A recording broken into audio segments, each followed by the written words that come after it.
Kisah seram legenda Maria Labo di Filipina.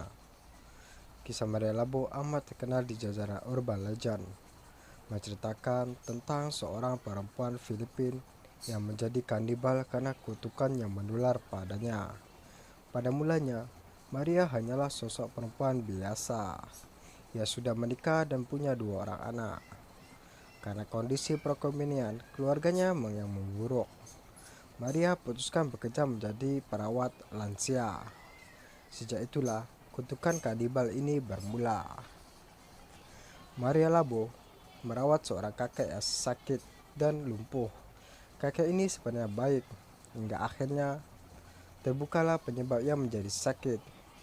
Ternyata karena sengaja dibuat lumpuh oleh seseorang, sebab kakek ini terinfeksi virus kanibal. Anak-anak dan anggota keluarganya tidak ada yang mau merawat karena takut tertular penyakit kanibal, dan tentunya takut dibunuh dan dimakan oleh kakek tua ini. Hingga akhirnya Maria pun menawarkan mau merawat kakek ini asalkan ia digaji tinggi. Maka bekerjalah Maria di sana. Maria heran kenapa bisa anak-anak dan cucu kakek ini begitu tega melantarkan. Ia sama sekali tidak percaya soal mitos kanibal karena kakek yang dirawatnya ini begitu lemah dan hanya bisa terbaring karena stroke. Maria tidak pernah curiga maupun takut dirinya akan diapa-apakan. Bertahun-tahun Maria menjalani profesinya sebagai seorang perawat lansia. Memang ia digaji tinggi hingga akhirnya ia memiliki banyak tabungan. Ia bilang pada majikannya anak kakek itu mau keluar dari pekerjaannya karena ia sudah memiliki cukup modal untuk usaha dan membesarkan anak-anak, serta kumpul lagi dengan suaminya. Oleh majikannya itu diperbolehkan asalkan mendapatkan persetujuan dari kakek. Tapi ternyata kakek yang dirawat Maria malah menangis. Ia pun tampak marah karena ia merasa selama ini sangat terbantu dengan kehadiran Maria. Maka Maria pun merasa iba. Ia putuskan untuk tetap bekerja namun hanya setengah hari. Tidak bisa menginap. Namun ternyata kakek itu merasa tidak puas. Ia merasa panik kalau ditinggal Maria Labo. Hingga akhirnya ia pun memutuskan menggigit tangan Maria.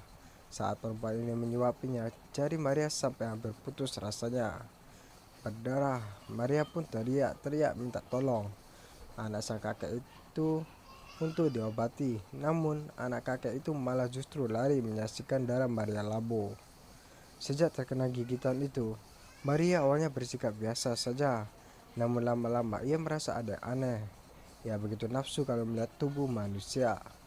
Berasa ingin memakannya, bahkan ia pun menggigit tangan dan paha sendiri sampai berdarah.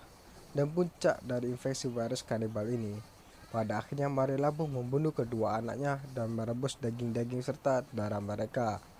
Kejadian ini membuat suaminya marah besar dan menusuk wajah Maria dengan pisau.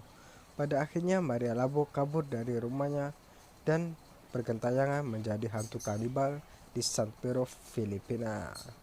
Sekian, terima kasih. Itulah kisah seram legenda Maria Labo di Filipina. Assalamualaikum.